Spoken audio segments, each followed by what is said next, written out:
grind. And he's got to send some lackey up there to crank it up every once in a while so it doesn't go out.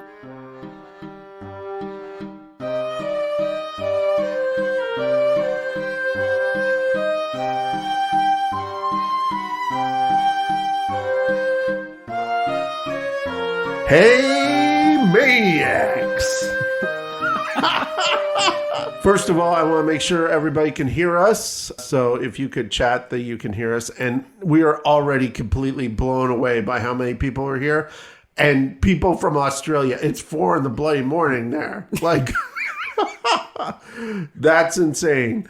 So we just need an audio check to make sure everybody can hear us, which they should be able to. And then we can go on from there. Yes, they can hear us. Yes. Hey! So, yay, maniacs. Welcome to the 100th episode of Midsomer Maniacs. 100 episodes. I'm equally surprised by that. Absolutely as I am insane. By how many people are in the chat from all over the world. It is so wonderful to see you guys.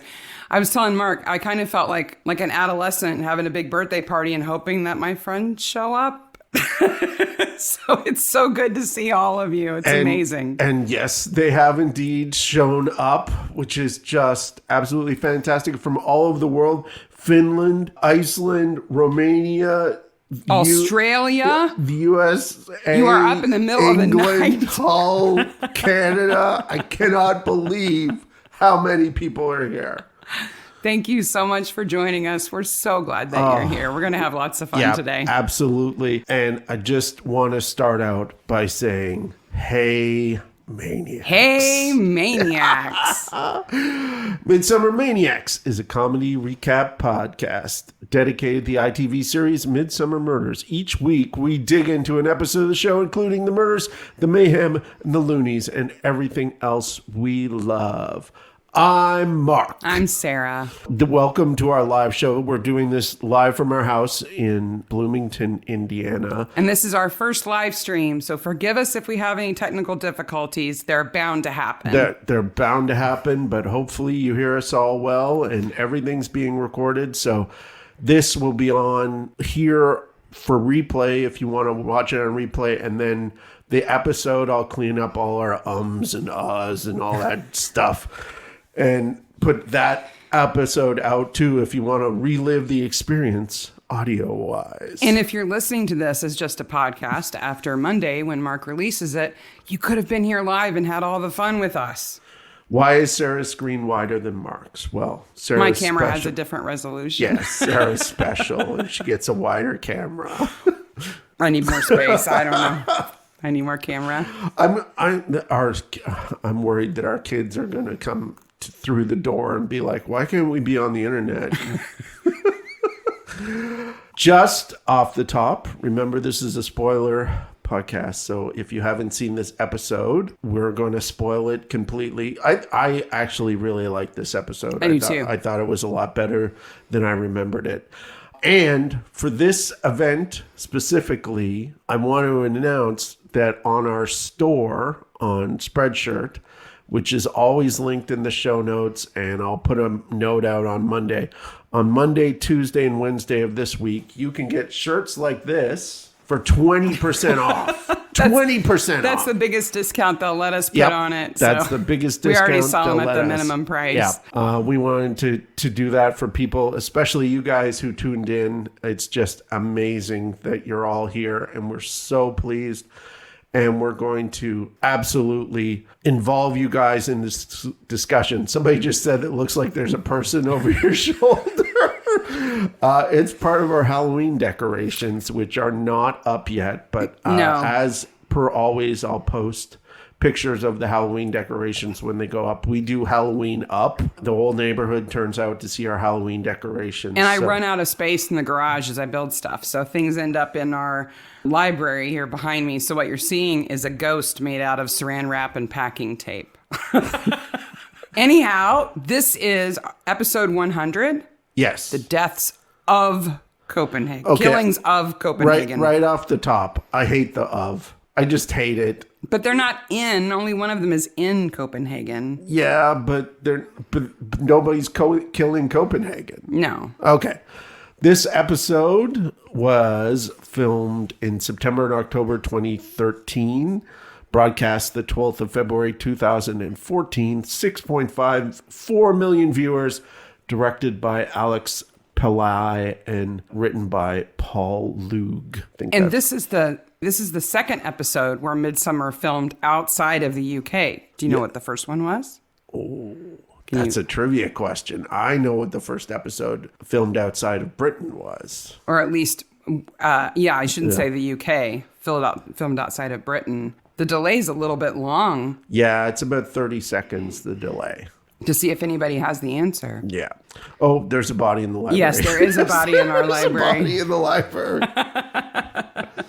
Just to begin, we're going to go through this like a normal episode. Yep. And they got it. King's Crystal. That's right. It's in Wales. King's Crystal happens in Wales. So we're going to go through this like a normal episode. We've also got the best corpse and horrible movies and all of that good stuff for you guys. Yeah. So the first thing is, this is Midsomer. We've all watched at least 100 episodes. When it says it's in Copenhagen, I'm like, okay, is this like Borneo? Like when they were in the... Oh, when they were actually on a film set. They were in a film set walking through water. No, they actually go to Copenhagen. They actually go to Copenhagen, and the pan of the hotel is really nice there to start. It's like they're getting their money's worth, you know. Let us prove that we are actually in a foreign city. Look around, it's real. So Eric Calder is checking into a hotel. Yes. In Copenhagen. Do you know what hotel that is? No. Okay, so that hotel is a real hotel. It's right downtown in Copenhagen. And it's called the Skandick Palace Hotel. It's beautiful. Now, it is gorgeous. That hotel is certainly gorgeous. And it looks, I went through all the rooms. Of course the things I do for you folks. I went through all the rooms. I think he's in a junior suite. Oh, a junior suite. He has a balcony on the front of the hotel. That's pretty nice. All the rooms have balconies on the front of the hotel. Nice. So if we ever go to Copenhagen, we should go there. It is 1,436 DKK a night. I think that's kroners. Mm-hmm. I think it's kroners. Danish kroners, which is actually, how much do you think that is American? I don't remember. I did the math on something else, but I don't remember the It version. is $226.45 American. That's a deal. Cheap. That's the price now? Yeah, and it's got 2 floors. Like, it's quite the suite. That's a deal. Yeah, deal and a half. And he gets a package. Well, okay, so he walks into the lobby. And if you notice, there's a guy in the lobby. I didn't notice this guy. Of course you noticed this guy. Who's absolutely just staring at the camera.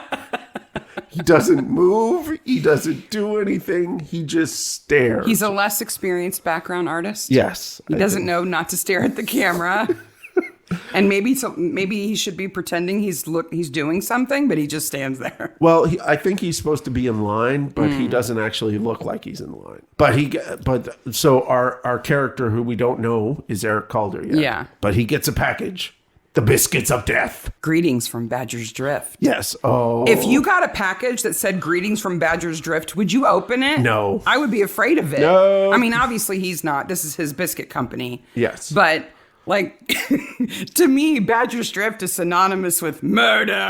I certainly wouldn't eat any cookies that were in that tin. He opens up the tin, which I had to look. They do a nice job on the tin, but it's not actually embossed. They put like a paper ribbon around the outside and a paper cover on the top. So that's how they did the tin.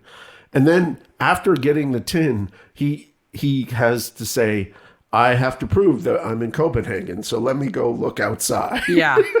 Yeah. And somebody's watching it. But it's not killer vision. No. No, because, again, we spoil it, right? It can't be Clara. No. So it's got to be Ingrid's brother. He's standing out there. Yeah, and Eric rushes back into the room and tries to scrub off whatever has been in the Biscuits of Death with soap and water. So I have a problem with this. So we find out that it's strychnine, right? There's strychnine on the outside of the tin that he's touched.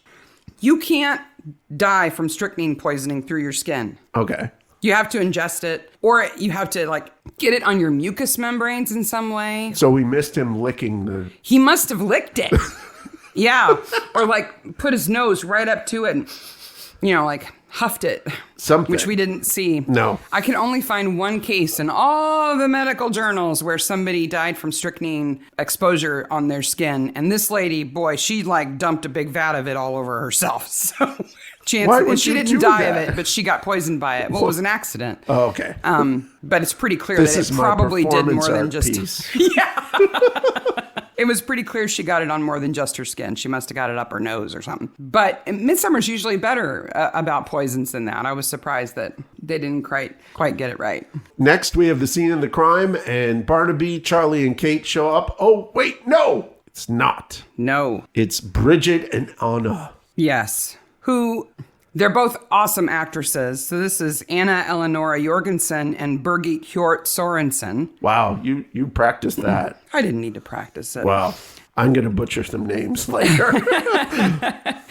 Birgit, played by Anna Eleonora Jorgensen, she is the first of many actors in this episode who are also in The Killing. I think everyone is in The Killing. In this episode. Even Betty. Anna isn't. No. No, but all of the other Danish actors are in The Killing. It's like a little reunion for them, I think. Yes. I wondered if this was going to become a show. Like, I wondered if they did They were going to do a spinoff. There was Midsomer Copenhagen. like CSI. CSI Vegas, but it was going to be Copenhagen. Yep. That would be different. And one thing I really do like here is they all talk in Danish. Yeah. As they should. Like, they don't sugarcoat it the way American television would. Though, of course, all of the Danish characters speak flawless English. Because elsewhere in the world, people learn a second language very young, unlike us. We learn second languages as kind of a joke. Like, you have to take a language in high school that you'll forget immediately. Yeah, I'm so jealous of these people who learn from a young age. I took 13 years of French, and people from Canada would know why I said that. Took 13 years of French, and I can watch a hockey game, sort of. You can say mon petit chouchou. Yes. My little cabbage. My little cabbage. Then we're transported to Midsomer. Yes. And there's some making going on. Sarah is putting together a crib. So it's a flat pack furniture crib. So this scene starts with knolling. Do you know what knolling is? No. So knolling is when you set out all the pieces in equal spaces. Where's that term from? I meant to look it up, but I forgot. But it's called knolling. Like K-N-O? Yes. Okay. Now they show it in the montage, but she doesn't actually do it.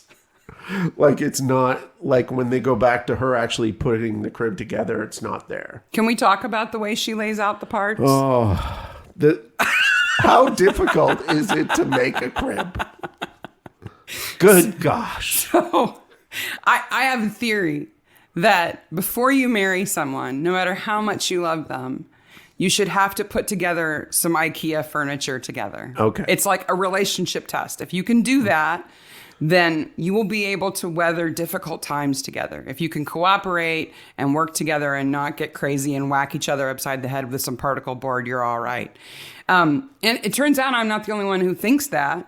I found all these studies of actual psychologists and psychiatrists who use flat pack furniture assembly as a relationship test. Like, they send people home, marriage counselors send people home and say, go buy flat pack furniture, put it together, and take notes on how that goes. I guess.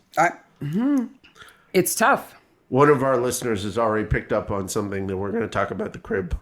Yeah, how do they get it upstairs? How on earth did they get that thing upstairs? I understand why they build it in the kitchen, because it's a better shot. It's a public space in the house, but they're not getting that up the stairs, especially with that wacky bend at the top of their stairs. Well, you know what my first thought was? They better not knock over any of those Spider-Man prints, because if they're actual comics No! Mark would cry. They can't be those comics. They have to be reprints, because there's $10,000 worth of comics there. So we're a week away from the arrival of Betty. Betty. Oh, we did look up. We had a discussion on last week's episode about how many weeks maternity leave you get before and after in England. Mm-hmm. And Sarah had mentioned that she thought maybe... It was a lot. It seemed like she was off work earlier before the baby was due than I expected her to be. Yes. Because we live in a country that has poor health care, we weren't expecting that you get 11 weeks off before the baby's born in England, and then 12 months afterwards. Yeah. Minimum. I mean, I had that much time off before the kids were born, but I was on bed rest in the hospital on drugs. Yeah. Like, I couldn't have done my job. It would have been interesting if I'd tried. But yeah, so we've got another Midsummer village with a family, right? The family of the village. Well, before we get into that, she says something here that I have to talk about. Oh, okay. They know that they're going to be talking to these people from Denmark, and he is worried about the baby. Mm-hmm. And so he says that he has his phone and everything. Because he has the stereotypical new dad worries about when is the baby going to come? Like you deliver a baby in like 30 seconds flat and he's going to miss it. Yes. And she says, we have the bat signal primed. I knew that was going to bug you. And I'm sorry. You don't prime the bat signal. You don't prime You just the turn bat it on, right? You just turn on the bat signal. It's not something you have to crank. Poor Commissioner Gordon out there crying. And he's got to send some lackey up there to crank it up every once in a while so it doesn't go out. Did you notice also in the Denmark cop shop, there's like no privacy? That's what modern offices look like nowadays. Everything's glass or partition walls. Everything's open. They have a mugshot of a woman on the screen that anyone walking along the street could see. Well, if it's a mugshot, they're looking for. I guess so. Denmark is a very transparent country. Oh. They pride themselves on transparency in government and bureaucracy. Well, unfortunately, their dossier has 2 identical pages in it. But it's so well designed. It is. It's really... It wastes ink, though. I can tell you that. How if you did they get the dossier there that quickly? I don't know. Maybe they used they should have used the teleporter to get there that they used for the dossier to get back to no. See, in my head, they emailed it, but Birgit sent specific instructions for some lackey at the Cost and Constabulary on how exactly to bind it that's possible. To perfection. Yes. The way she wants it, because that's the kind of person I think she is. Absolutely. I think that could be a situation. Yes, so we have the Calder family, who is Eric. He was the one who died. Yes. His brother Julian. His brother Julian and his wife Penelope and his son Hamlet. Mm-hmm. Harry. Oh, sorry, Harry.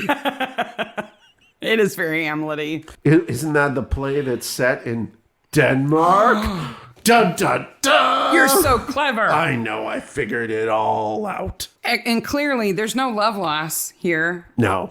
Penelope's not that upset that her husband's dead. Julian's certainly not upset his brother's dead. Harry is kind of upset that his dad's dead, but in an angsty kind of broody way. Don't call me Pen. Okay, Pen. Julian's a jerk. He is a total jerk right away. He says to Penn later, "We're not married. You can't tell me what to do." And I just want to slap him. I don't have to be your wife to tell you where to go. It won't take you long to find the murderer. He didn't know anybody there except his secret family. So they were trying to sell to Toff Biscuits, which I think is clearly a kind of reference to an upper crust biscuit place. Yeah. Right. Yeah. And then... Can we talk biscuits versus cookies for a second? Okay. Before we get into the Calder biscuit dynasty. Okay. So in the U.S., we say cookie. Yes. And in the U.K. and many other places, they call them biscuits. And in Canada, we say cookies too. Okay. Now, I did a lot of research on this. This is not just a difference in terminology, like different names for the same thing. Yes. They're actually different things. Oh, they are? Yes. If you're uptight and anal about snack foods, yes, they are different things. So biscuit actually means twice baked. So when you think about like biscotti, Like Yes. biscotti, you bake, then you slice, then you bake again. Yeah. So it's like crunchy and kind of dense. Yeah. That's a biscuit. Now, not all biscuits are biscotti, but if you think about something like a graham cracker, they would call a biscuit. It's dense, not overly sweet, kind of meant to be dunked. And if you dip it in your tea, it doesn't fall apart. So the question is, if you have a Venn diagram of cookies and biscuits, like, are cookies a type of biscuit or are biscuits a type of cookies? And I'm going to say biscuits are a type of cookie. Okay.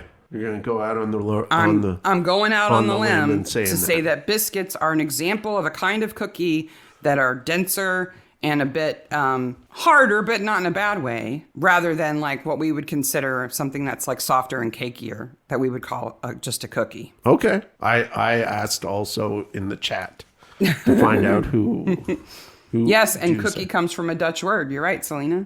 Absolutely. Cool. Penn, who I will refer to as Penn forever now, says something here that caused me to use capital letters in my notes. Okay. To which she said, our cookies put this village on the map. No, they didn't, honey. To which I replied, the piles of dead bodies stacked up put Badger's Drift on the map.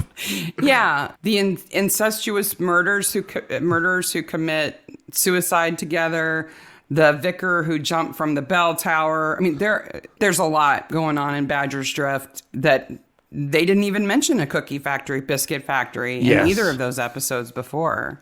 Absolutely. And there's been more episodes than more references to Badger's Drift. So. Yeah. And when Tom and Joyce say, maybe we should renew our vows at that church in Badger's Drift, they don't go, where the Calder Biscuit Factory is. Nope. There is no mention of Calder's But Biscuit. he does sort of wince like, oh, that's where the creepy people are. I might run into that Undertaker again. Ooh. So Harry's off at the tea room. Yes, Mrs. Trout's tea room. Mrs. Trout's tea room, which sounds like a Beatrix Potter thing. We both must have thought that together. Poor Summer can't make coffee. She also can't pick a name that's good. She doesn't seem very capable at the tea room in general. No, she doesn't. And Mrs. Trout, who is the daughter of the Mrs. Trout that the tea room is named after, she's too busy off working at the biscuit factory to be there running the tea room, right? Yes. So she leaves it all to Summer. That's a lot of responsibility on Summer's hands, don't you think? Yes, if she's the only one running it. Yeah. Somebody asked if Calder's makes sailboat cookies. What are sailboat cookies? Remember? Yes. Dennis had the sailboat cookies on the tray. Oh, my gosh, yes. Next to the mini sandwiches cut in the card and sweets. the iced sombreros. Yes. Some things just stick in your head. That you two can be racist and create nice snacks at the same time.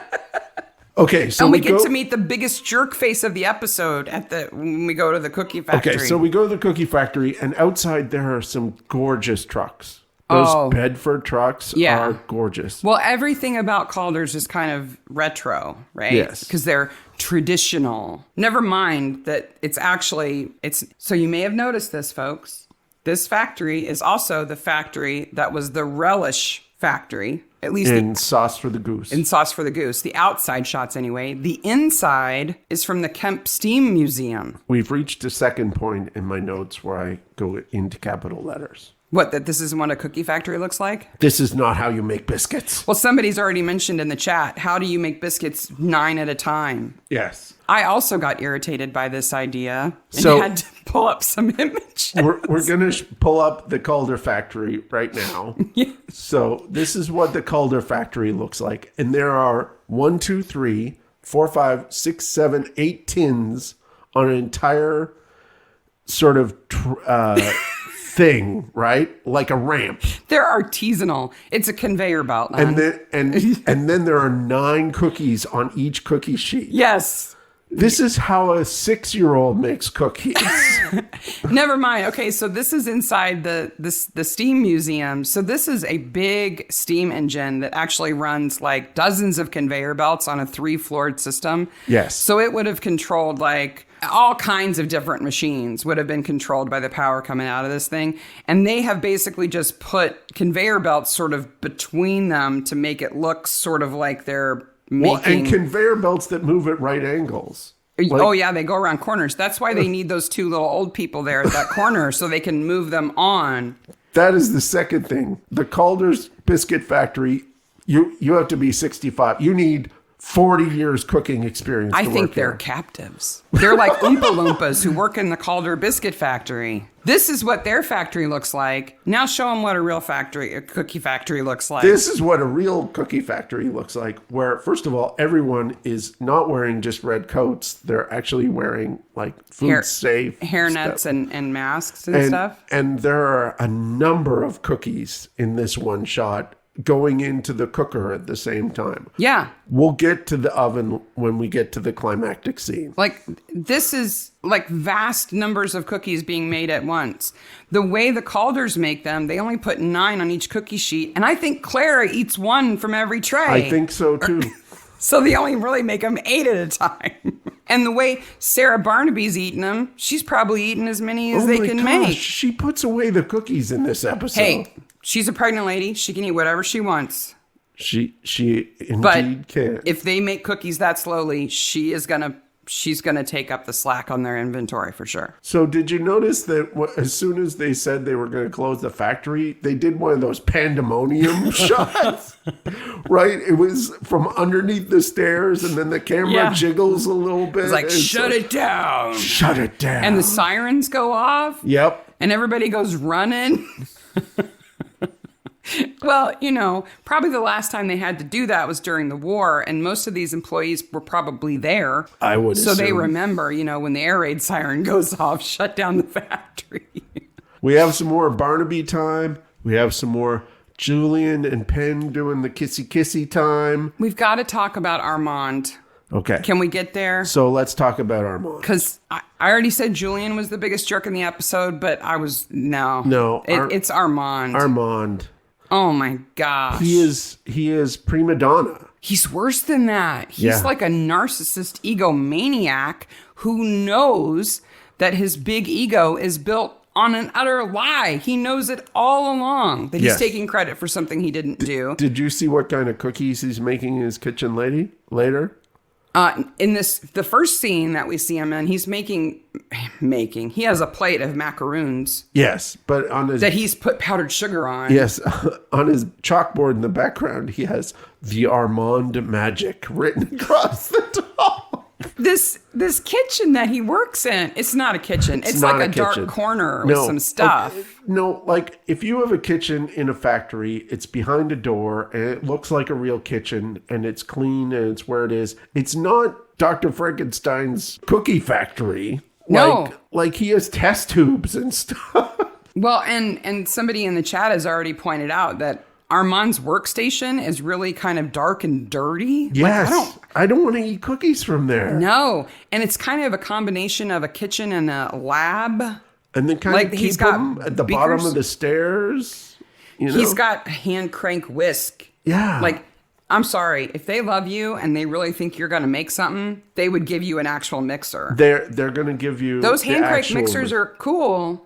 But they're not practical. No, they're certainly not practical. You make meringue with that thing, your arm's going to fall off. Well, he just went across the street and bought the cookies anyway. Yeah, I just went to the grocery store and bought them and then put his magic powdered sugar on it with his big shaker. So that actor we've seen in a whole bunch of stuff, right? Oh, Sanjeev Bhaskar is his name. My favorite thing he's been in recently is Unforgotten. He's really good in that show. But he's also going to be in the Sandman series. Yeah, so there's a new Kane. There's a new Sandman series being done on Netflix, which is based on the Neil Gaiman books. Fantastic. Yeah. Okay. And he's in that. And he plays Cain in that, which is one of the brothers of Cain and Abel who run the House of Secrets and the house, I forget the other house, which are places where you tell ghost stories that live in the dreaming. If you don't read the comic, you have no idea what I'm talking about. No, you already went into more detail than most people will understand. But it's going to be cool. Do you know who plays the kind of villain of the first couple of issues? The old guy is Pierce from Game of Thrones. Oh, cool. Yeah, it's good. That show on Netflix is going to be really, really good. So Armand has his bow tie and matching vest on all the time. Yes. Well, you have to look the part. I think he's going for like a Wonka kind of thing. I'm not sure what that's about. It does feel Willy Wonka when they all have the same coats on. And then when they start saying Oompa Loompa noises, it's kind of... And that kid gets pushed in the grape stuff. Yeah. Okay, so we know Clara's the killer. Yes. Now, Clara is very deferential to Armand. Yeah, she believes he's a genius. But she doesn't. She knows from the beginning of the episode that he is a lying jerk. Yeah. Right? So she's faking it. I think she's doing her best to sell him as that for the cookie manufacturer, for Calder's. Yeah. She's doing her best for Calder. But she knows. Oh, she knows he's so on much. her list. Absolutely. And then we have the brothers. P.T. Barnum. Yeah, I go P.T. Barnum too. Wonka Barnum. Yep. The Bradley brothers. I love the Bradley brothers. I want a whole show with Ernest and Atticus. First of all, Ernest and Atticus needed to be on a Lovejoy. Yes. Okay. Yes, they do. And just a moment, I just thought about this. The Lovejoy Actually podcast is finished up. So if you haven't finished listening to those, you should go back and finish those. I can't even imagine listening to the last episode of that show. Those ladies have been so great to us and are so great that you should give them some love, but I don't know if I could make it through. That's like too sad. Ted like Lasso material there. So. Before we move on too much further, I have to tell you about golden clusters. Okay. Because Armand is famous for having come up with the recipe for golden clusters. Okay. Which in my head were going to be a cluster of something like a Rice Krispie treat kind of thing. I guess. Maybe, yeah. Small things that are clustered together with some kind of coating. They look to be just kind of like a sugar cookie, kind of a more golden brown sugar cookie. I don't know what they're supposed to be. But so I went down the Google hole looking for things that were called golden cluster to see if I could find an actual recipe for something called that. No recipes for it. But I did find out that there is a mead and hard cider brand called Golden Clusters. Oh, okay. And a cannabis strain called Golden Clusters. Okay. Which is apparently very mellow, dude. Okay. And there's a rhododendron that only grows in Australia called the Golden Cluster. And then there was that weird math thing you sent me today. It's like some kind of chemistry thing. Okay, Sarah has a PhD. I did all the coursework for PhD. We're both taking several statistics classes. And it introduced something called golden clusters and skeletal numbers that frightened me. Yeah.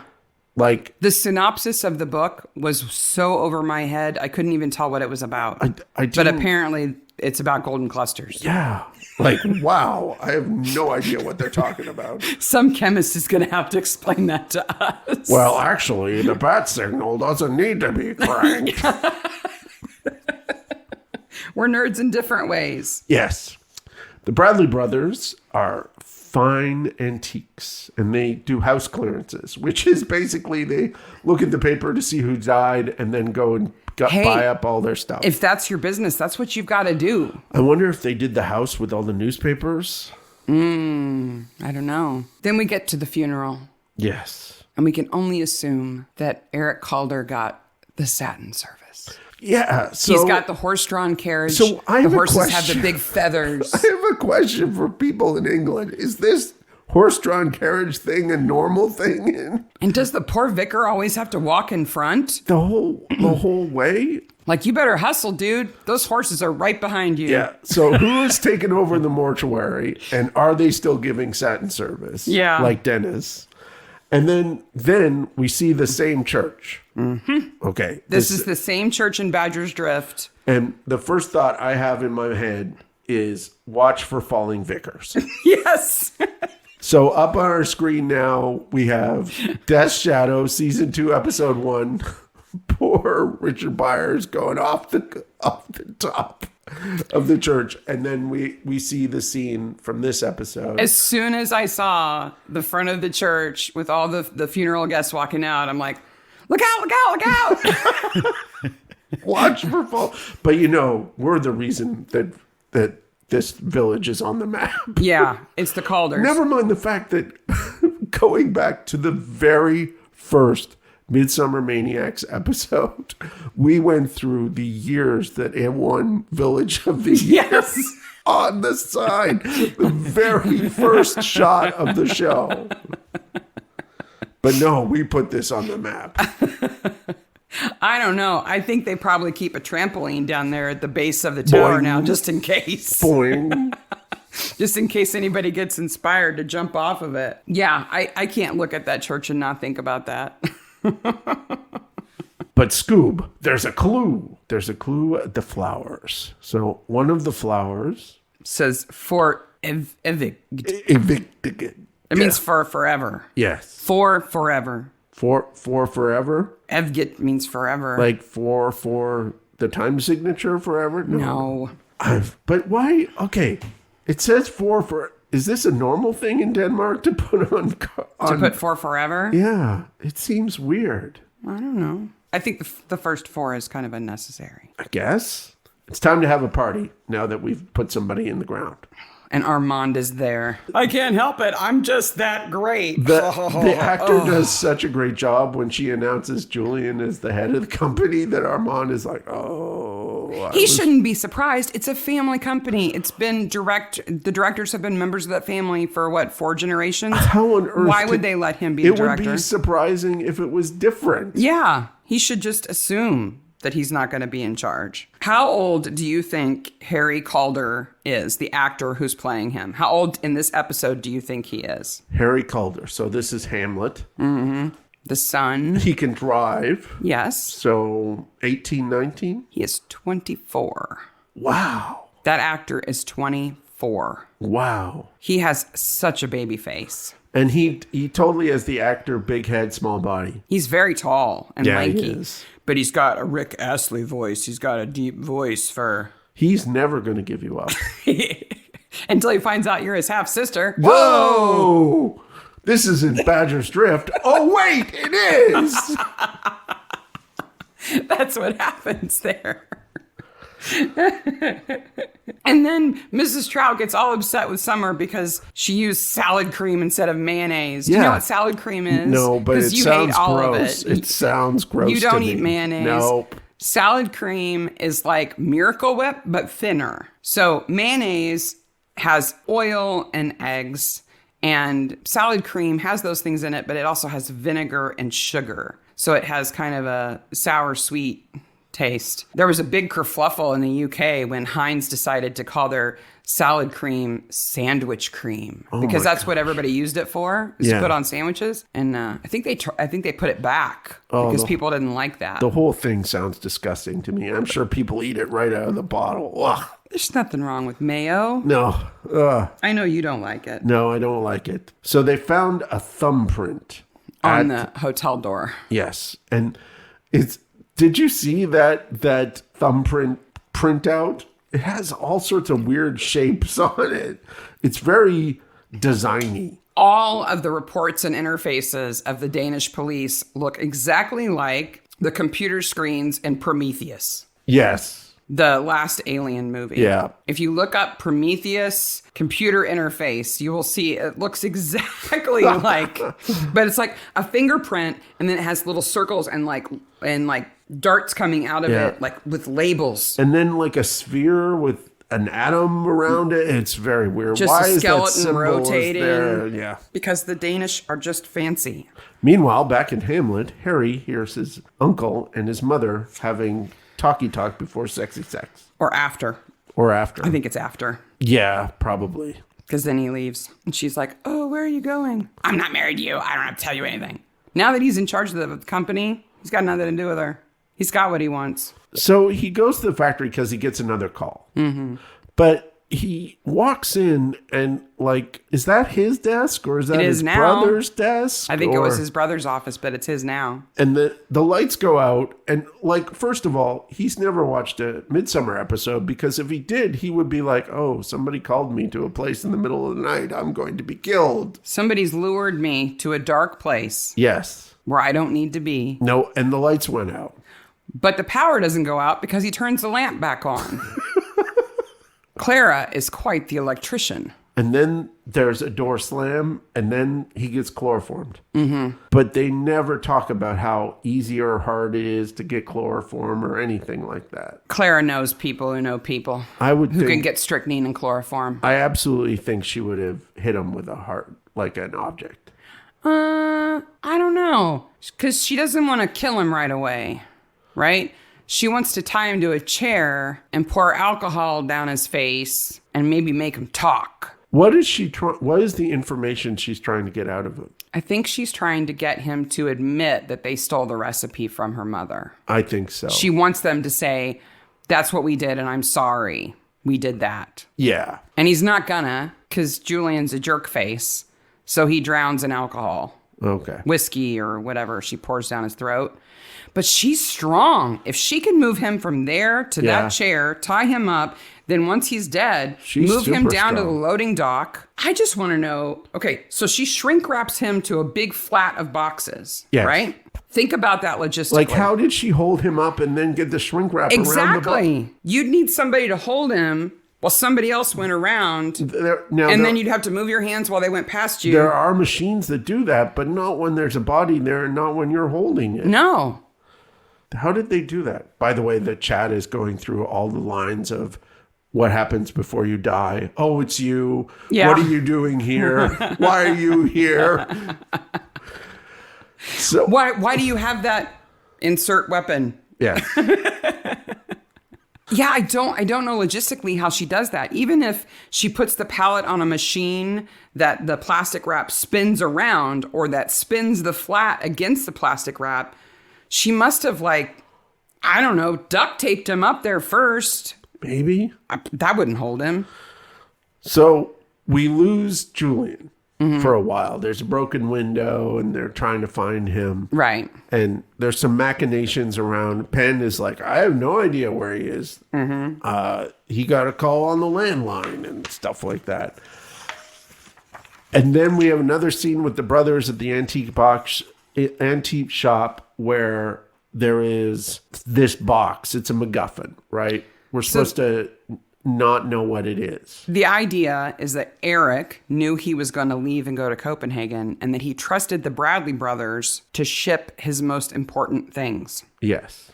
Why would he ever give them that box? I don't know. Here's a box with all the blackmail material you might ever need on me. Can you package it up and mail it to Denmark for me? It says blackmail stuff in here. Yeah. Don't ever let the Bradley brothers get this box. No. And then back at the tea room, there's an interesting thing. I don't mean interesting like plot or character or actors or anything, but there's a bunch of posters. So I'm interested.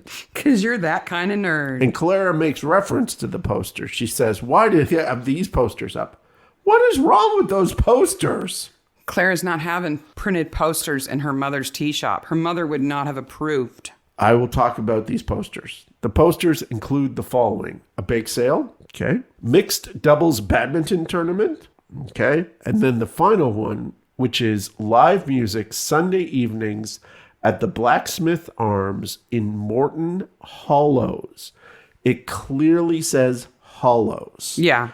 This is a mistake. Right. Because in episode 96, there is a Blacksmith Arms in Morton Shallows. Shallows, hollows. I found a mistake. I'm going to butcher your name, and I'm so sorry. Asgerder says, is that a Discworld print on the wall? Yes, it is. Yes. It's actually a puzzle. Yes. That I put together, and it's in a frame. Absolutely. I just wanted to answer the question before I missed it. Yep.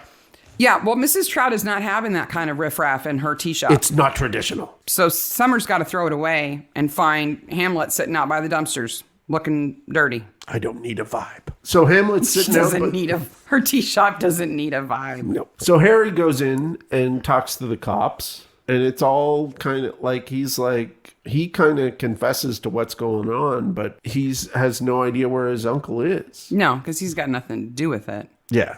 So then we know. Then we find out Julian's body is discovered. Julian's body is discovered. And Julian's body has been cellophane wrapped into a package. Now, into a pallet. Okay, so there is a pallet. A pallet of boxes. A pallet of boxes with him stuck on the front, and then that is pushed into the other ones. Right. Now, so he's in the interior of the boxes as it's being shipped. Because if that truck went down the interstate with him like this on the side of the boxes facing out, I hope somebody would say something. Like, dude, there's a dude shrink wrapped in some boxes. but I hate to be pedantic, but those trucks are set up that 2 pallets go in there. Yeah, and you think his body would get in the way? His body would get in the way. I don't know. I don't think you can trust the Calder people to pack their boxes super densely. They probably nestle each tin in amongst some like downy pillows. So the boxes can compact a little bit. Because, they're artisanal the way they make them, 3 at a time. So it is a nice reveal at the Trout factory. Yes. Of the dead body wrapped in cellophane. And it's a cool kind of image. It would never happen. No. It would never happen. And we looked very closely at that dead body. It's not him. It's not him. I was thinking like, wow, I mean, maggots in your mouth, that was something else. But this guy allowed them to shrink wrap him and like, how is he breathing? I was really impressed. So I'd take a screenshot and look really, really close. His hands give it away. He's got mannequin hands. Yep, it's total mannequin hands. But they did an awesome job, though. That on his head looks like his him. head, and it goes real quick. But it's not him. But it's good. Yeah, it's well done. But then Barnaby and Charlie have to go to Denmark. This is because it's their body now, and I love how they say they shouldn't call them bobbies, right? But the titles on YouTube, as far as I knew, said boobies. Boobies. They shouldn't call them boobies. Don't call them boobies. You skipped over them leaving Midsomer, though. Oh, yes. Because John gives Sarah the number. Yes. Andrew Copeland's phone number. Yes. Andrew Copeland, who is the best hot pursuit driver in the Midsomer Constabulary. If she needs to get to the hospital, he can get her there. He can get her there. So would you want to have Andrew Copeland's number on call? I would, because sometimes, it takes me 90 seconds to get to work. That's not work in my house. That's 90 seconds to go down the road to my work. You don't want a hot pursuit driver to be able to drive you somewhere? I'm okay. But if I did have a hot pursuit driver, I might get him to drive me to Canada. Ooh, yeah. I mean, if he could go sirens and lights all the way. Yeah. And go as fast as he wanted to. Yeah. I think I would just get him to drive me to Dairy Queen. Oh, Dairy Queen always has such a long drive up. Yeah, that's true. He could probably clear that place out. Yeah. Get home before it was even melty. So we have a question for you. Where would you have Andrew Copeland drive you? the best hot pursuit driver in all of Midsomer Constabulary. The other question we had about this, because we're nerds like this, is what airport is he going to? They would be going to Heathrow, but it's unlikely they would be taking a cab all the way to Heathrow. That's a long cab ride to Heathrow. Well, wouldn't they take a train? A train would actually be faster. Yeah. It's not as far as you think it is. It's 40. So if Midsomer is Oxford, okay, it's 43 miles to Heathrow. 43 miles. That would take 5 days, right? 6 days. They would take them to get there. But they can take a train. But when I was looking that up, I also noticed that you can fly from Heathrow to Copenhagen and back for around $100. Oh, doesn't that make you jealous? I hate Europe. They're so close. You can go to Copenhagen for the weekend. I have to roughly drive 14 hours to get to my mother, and she's in the province that's directly above me. Yes. And that's going, 70 miles an hour. Yeah. This country is gigantic, and Canada is even bigger. Yep. Oh, Lexa's from Indy. Lexa knows I-70. Nice. They get to Denmark, and they're not being called boobies. No. Okay. And they split up, right? The sergeants go to the morgue. The sergeants go to Toft, and the chiefs go to the morgue. Yes. And she's all like, "Have you been able to do this before?" And he's like, "Yeah, I totally could." I've like seen a dead body before. Yeah. We have so many in Midsomer. And we find out that's my Nelson impersonation. We find out that the credit card used to buy the Forever Flowers is from a guy named Thomas Madsen. Okay. who's a rough-wearing vicar. Oh, we'll get to him. Get it? Yeah. The rough? Yeah. Yeah. Do you, so they, Anna and Nelson are talking about like, well, have you've seen a body before and stuff. And, I could understand that question if it was the other way. Okay. Because the crime rate in Denmark is so much lower that I think you could be a detective and go your whole career without seeing a dead body if you were on certain beats. So just to give you an idea, in 2019, those were the most recent stats I could find. Okay. In Denmark, the whole country for the whole year, there were 66 murders. Okay? So that's 66 murders. 1.1 people per 100,000. Wow. In the UK, there were about 1,400. Okay. But that's the same rate, 1.1 per 100,000. Yeah, there's more people in the UK just a larger population than Denmark. Do you want to guess how many murders there were in the US in 2019? Oh. Or the rate per 100,000 people? Give it a shot. 40,000. You think 40,000 people were murdered? No, I clearly didn't say 40,000. In 1 year? Oh my gosh. This place is kind of crazy. It is, but it's not that crazy. Okay. Try again. 18,000. 16,000. 16,000. So it's 5 for every 100,000 people. So they have 5 times the murder rate here than they do in Denmark. Wow. And I mean, they have a fraction of the population. Well, but that's murders per 100,000. Right. So it's a murder rate. Right. So yeah, our murder rate is 5 times Denmark's. Oh my gosh. So if they had asked Birgit and Anna, have you ever seen a dead body? There'd be a chance that they hadn't. Not a murder victim anyway, because their rate is just so much lower. Do you know they leave babies outside there? What? Yeah. In Denmark? Like for what? To take a nap, or if they go in the shop. They just leave the babies outside? Yeah. Especially if it's really cold. They bundle them up in their little carriage, and they got hats and mittens and blankets, and they put them outside to take a nap. My love for the sex. fresh air. I've never felt this good. There's a Twin Peaks reference for you there. Because they just don't worry about people taking their babies. It's just not that kind of society. So you could go in the store and leave your baby in its buggy out front and get some fresh air and go do your shopping and come out. Your baby would still be there. No problem. It's refreshing, isn't it? It is.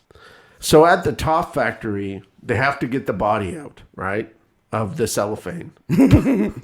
So how would you go about doing that? I think I would put a few officers in front of Julian to support him. And then on the opposite side of the pallet, I would cut the plastic so that they would release. They could let him down gently along with the plastic that he's been touching. Which probably would have fingerprints and stuff like that. Right. Yep. No, that's not what they do. No. They do like a chalk outline, but in plastic. I love that his hands rough. It's so funny looking. When I saw it, I was like, did I just see what I think I saw?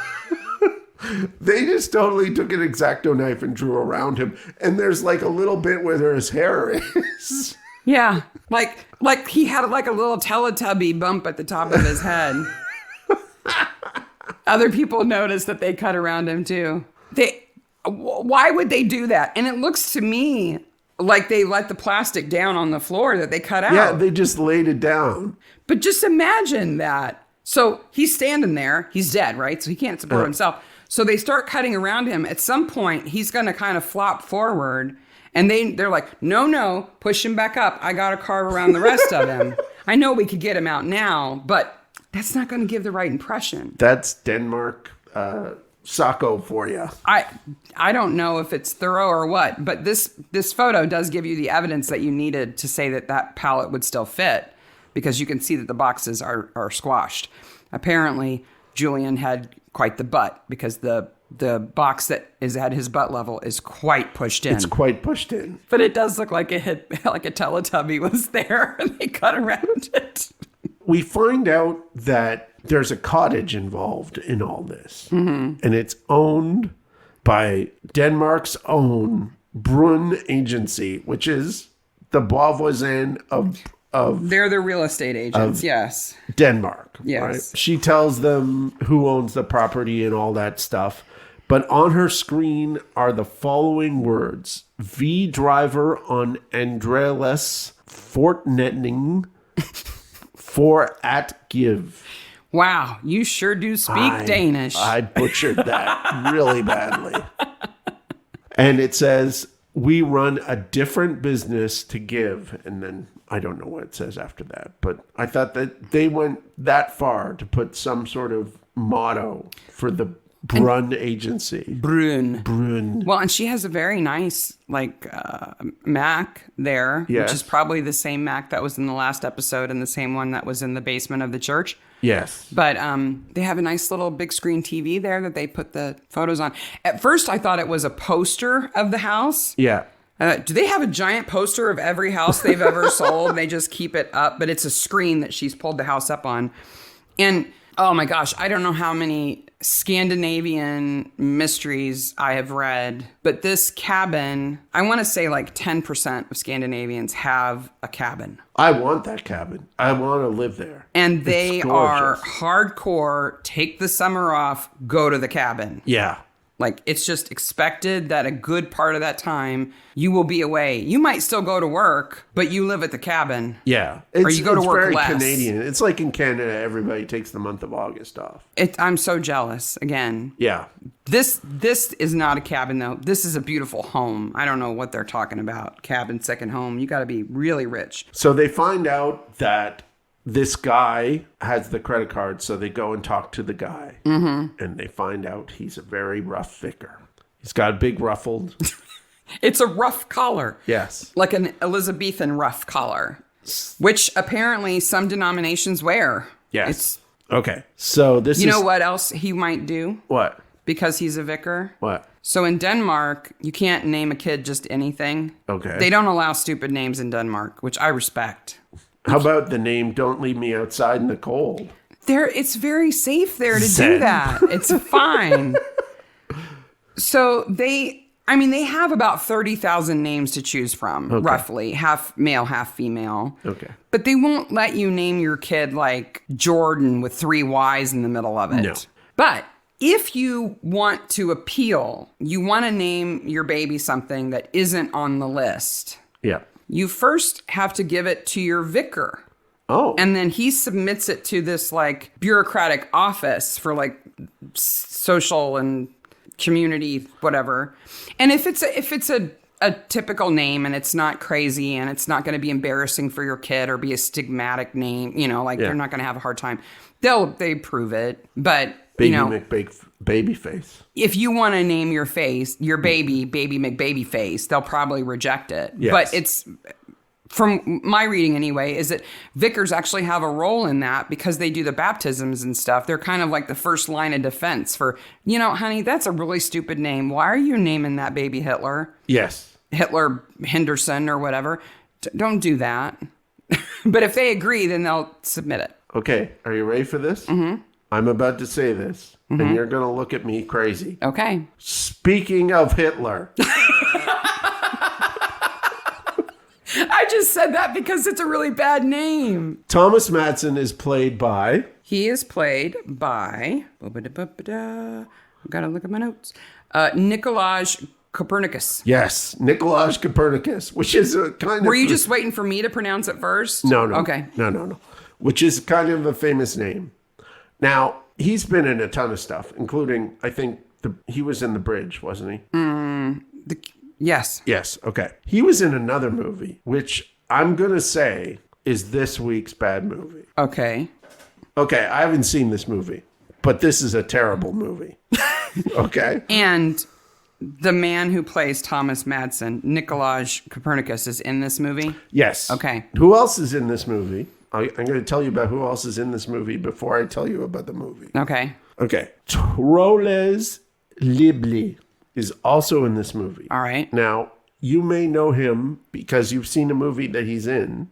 He plays Hardy Henningsen. Do you know who that is? Mm-hmm. Who's Hardy Henningsen? He's in the one that's set on the islands. Nope, he's in Department Q. Oh, yes. Yes. So what is Department Q? Oh, like one of my favorite book series. Yes, and he's in the first one called The Keeper of Lost Causes. Those are so good. He plays the character who is the main character's partner who gets shot, right? Mm-hmm.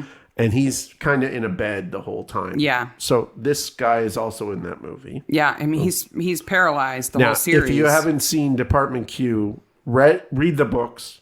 Department Q. I don't know. The TV movie versions of them are really good. The Keeper of Lost Causes may be the best plotted mystery book I ever read. It is stunningly good. So Nikolaj Copernicus is in it. With the guy from, not Avenue Q, Department Q. Yes.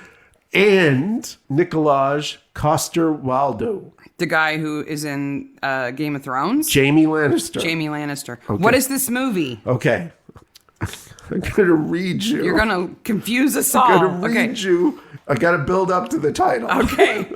4 men are This has got 6.5 stars out of 10. That's a lot. It's still for a bad movie. 4 men are accidentally trapped in a sauna. After a couple of hours, the temperature begins to drop and a cold night awaits them. They all dislike each other, and when the situation seems hopeless, one of the 4 men, an older man in his late 60s, drops a bomb, revealing past nightmares. The name of this movie is Who's Hitler?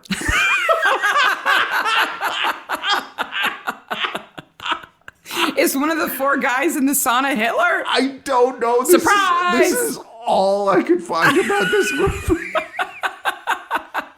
I know we've been friends a long time. I should probably tell you this thing. I'm actually Hitler. Knock, knock. Who's Hitler?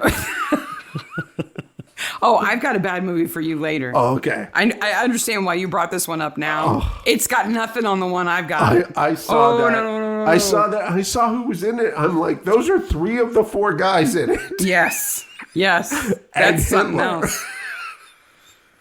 And then you brought up Hitler. And I'm like, okay, I got to bring it up now. Got to do it now. So Nelson is an international tackler. Yes, he is. He takes Madsen down. He does. He flies.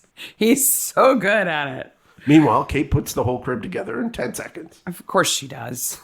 Because she's a coroner. She takes people apart. She can put a crib together. They still don't know how they're going to get it up the stairs. No. Did you notice when the cops go to the cabin for the first time, they're standing outside and it's total ADR? Yes. They're like, boy, the outlook here is beautiful. ADR meaning they recorded the audio later and laid it over the top. Their lips are not even moving. 3 Guys and Hitler, new podcast name. When we're done with Midsomer. 3 Guys and Hitler. You realize that we've been at this for an hour and 15 minutes. I cannot believe that we almost have 50 people. We gotta move. We haven't even killed the Bradleys yet. Okay. One of them gets forks, the other one gets knife. They get apples in their mouths like they're piggies. Okay. There's the scene at the church, and then, let's see. The brothers are so pleased because they're going to blackmail them. Yes. Right? They're going to blackmail Clara. And then we have the forking. Well, first, Ernest gets knived. Yes. Atticus goes to catch a fox. It's just a fox. Because foxes go, or is that a peacock? They both make annoying noises in Midsomer. Holy fork, I got a fork in me. Yes. So then we have seen... And Clara sets the table with silver and she's crystal. Looney McTooney. And the apples in the mouth and everything. Yeah. Oh, Looney McTooney. And then we know that there's fake George is there. Did you notice fake George? Yeah.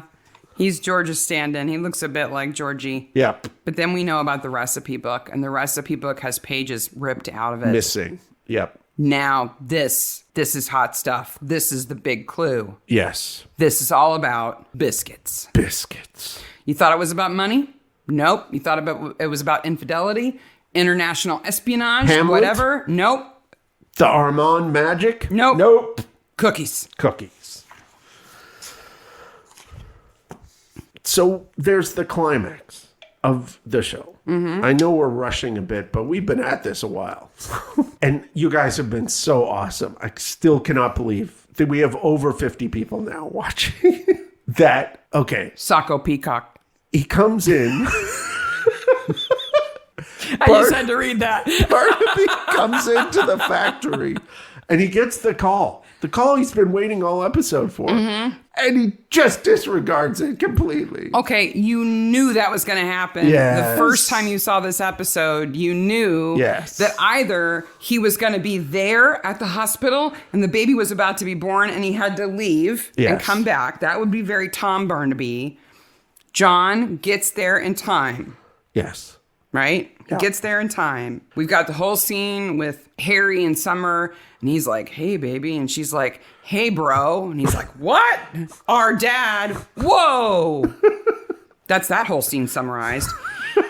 And then Badger's Drift. we got to stop Clara because she's in the factory and she has Armand tied up. Yes. And he doesn't know how to roll. No, he doesn't. So because she's on that conveyor belt. And all he's got to do is roll up. She puts Armand on the conveyor belt and sends him to the gates of hell. And once again, in my notes, this is not how you make cookies. No. The oven is a mouth of flames. It looks like a crematorium. Those cookies are going to get burnt away. No wonder they put out so few in the middle. cookies. Raw in the middle, burn on the outside. Though, Armand could maybe be improved by that treatment. I don't know. They got to stop Clara. They save him. Yeah. They save him and they stop Clara.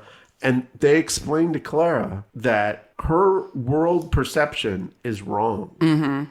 That her mother wasn't wronged by these people. No. That she agreed to give up her recipe in exchange for her to have a lifetime job.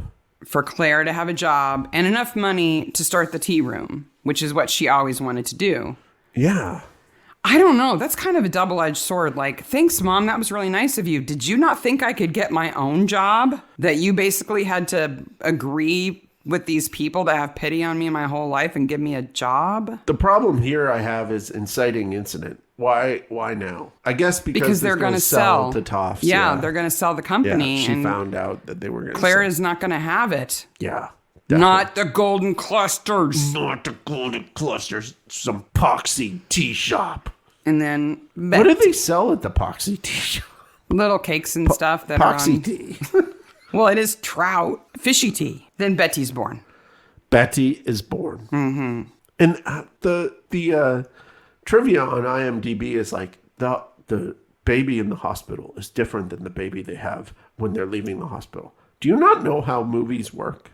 I wonder if one of those babies is actually her baby. I would think it might be. And one of them is a stunt actor baby. Maybe. Because, stunts for babies. And I love, so he runs to the hospital for the baby being born. And then there's this weird, jarring scene of Harry is sad, Summer is sad. And then Summer's mom arrives. How does Ingrid know where Summer is? It's just magic. She works at the tea room. Okay. Do you have to know? It's a beautiful reunion. Poor Summer. Poor Ingrid. Yeah, Ingrid and Summer have it rough. Ingrid and Summer can go off and live in that beautiful cabin that Ingrid now owns. Yes, absolutely. Whoosh. Kate wants a hold of the baby, and they have the delights of Midsomer. The present that the Danish cops send has Pige on the side of it. Piggy? Which means girl. Oh. I think it's probably Pig. Pig. Oh, that's unfortunate. Or something like that. Yeah. I doubt it's Piggy. And now we have Betty. Yes. See, in the U.S., we'd say Betty. Betty. Almost as if it was spelled with 2 D's. Yeah. But they make a point of doing hard T's. Okay. Everybody knows what time it is. Best corpse.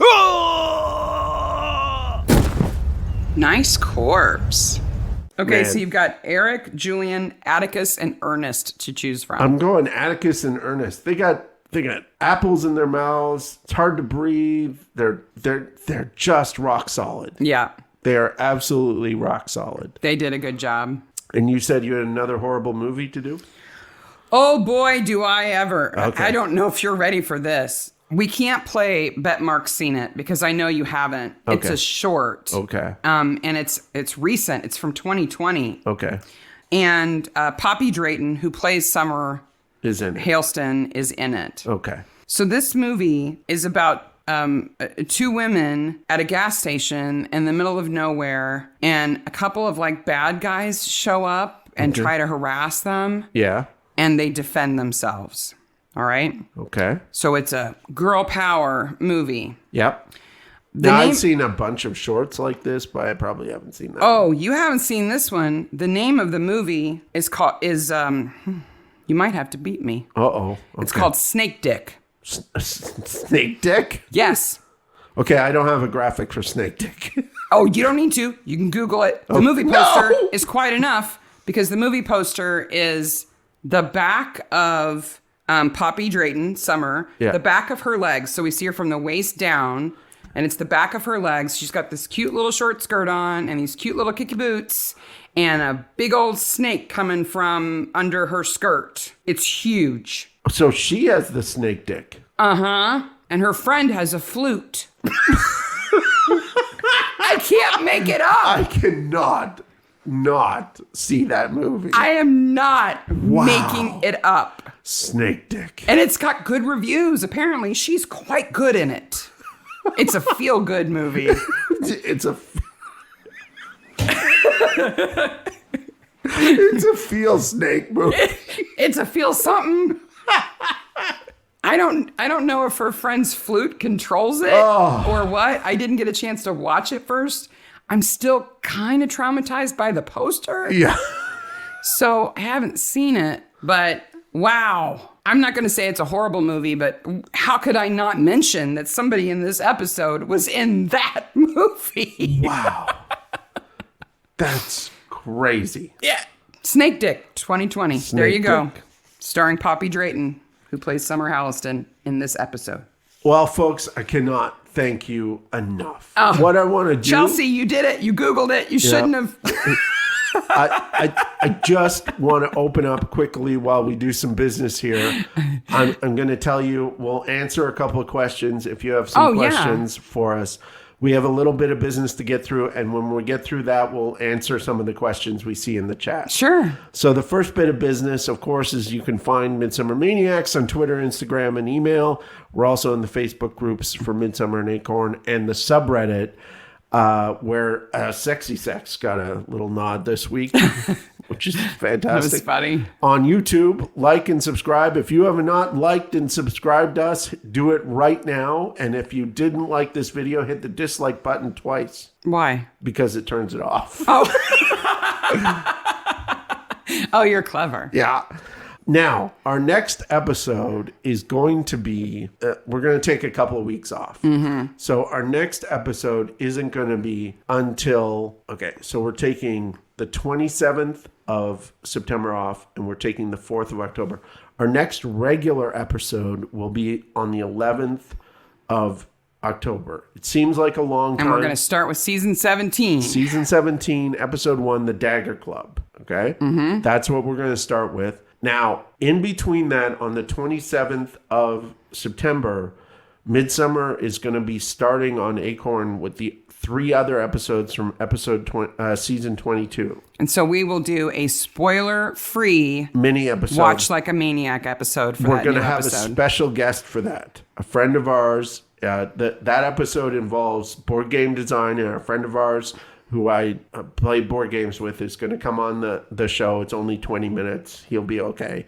He's a great guy. He's super funny, and we'll have lots of fun. In the meantime, I'm actually going to go to Canada to see my mom. We've been talking about this for a long time, so I'm actually going to Canada to see my mom over the next little while. So we won't be able to do episodes. That's why we're taking a break. And then we're kind of going to push on as far as we can. We have... At this point, we have 28 episodes to go. Yep. And then then the next phase of Midsomer Maniacs begins and all that craziness, which we'll get to when we get there. We still have 6 months to go. Yeah. Some folks are asking if we do another live stream, and I think we would. Absolutely. I absolutely Definitely think we for would. the episode that has all the little Easter egg references to other Midsummer episodes. I think that would be fun to do live. Maybe one at Christmas would maybe be fun. Maybe. Yeah, definitely. I think this has been a huge success, so I think we'll definitely do another live episode. What else do we have for questions? Glad you're taking time off. Pace yourself. That's good. In for the long haul. This has been so fun connecting with everyone. Oh my gosh, this has been a blast. I cannot believe that you got up at 4 a.m. in Australia to watch our crazy asses do a podcast. Lex is willing to drive to Bloomington to pick up crunchies if you bring some back. They are good. Crunchies are fantastic. There are no golden clusters, though. If you don't know, Canada has different chocolate bars than the U.S. In fact, I'm taking some candy that's not available in the U.S. in Canada to the U.S. to give to the people who... My mom is in an older age facility, and the people there took such good care of her over COVID. I kind of overbought them candy a little bit. You bought a whole lot of whatchamacallits. But they totally deserve it. So, when will John Barnaby merch be coming out? I would say after Halloween. After Halloween. Yeah. We've Halloween's got some designs. kind of busy for us. The next 6 weeks are kind of insane for us. But we have some designs in the hopper ready to go. And so we'll launch them right after Halloween. So if you want to buy one for the holiday, we'll have it. So this is the one that we've been asked mostly, and different people has asked this. Once you're done Midsummer Murders, what show are you going to be recapping after that? We need more, Mark and Sarah. And Thank boy, you. That's nice of you. You're very nice of you. We're definitely going to be continuing after Midsummer Murders, but the show's going to change slightly in ways I think will broaden our audience and still keep you guys. Yeah, we're thinking... And any new Midsummer Murders episodes we'll cover. We'll have new Midsomer Maniacs episodes. But we'll be more like Mystery Maniacs. Yes. So we can broaden out a little bit, I think. I just cannot thank all of you so much. This has just been a blast. I was kind of... we were worried that this would be the party that no one would show up for. And in fact... That's the opposite. The newsletter has been a huge success. We'll have a new newsletter coming out on, the first Wednesday in October is the 6th. So we'll have a new newsletter coming out the 6th of October. If you're not signed up for the newsletter, go to midsummermaniacs.transistor.fm or midsummermaniacs.com and sign up, and we will send you a newsletter on that day. I had people emailing me going, I didn't get my newsletter. I need to get the newsletter. I'm like, wow, okay. That's excellent. It's important. Yeah. I'm sorry. You're doing business. I'm cracking up because people are saying, do more car and plane impersonations. Fart car.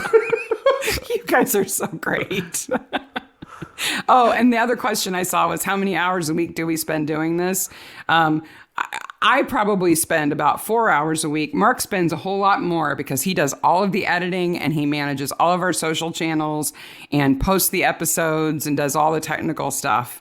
So you probably spend twice that. Probably 8 hours a week, something like that. I have it pretty streamlined now. Yeah. I do a great job at But you do something a little bit every day. Putting the newsletter out and answering emails and Wow, guys, I can't express how awesome this has been. This has been so fun. Lexa, thank you all if you so didn't much. get your newsletter, just send me an email. I'll email you back and make sure we'll fix you up. Yeah. Thank you very much once again, you guys. The love that we get from you guys is just fantastic, and the love that you give each other is really meaningful to us. Yeah. We've had people say that the last 2 years has been made easier because of what we've been doing. And it's certainly made our last 2 years easier. If we made it even just that little bit easier, we're so glad we did it. But it's really the community. It's you guys for each other. It's so awesome. Absolutely fantastic. And so we have to end the show with Bye, maniacs. Bye, maniacs. We love you.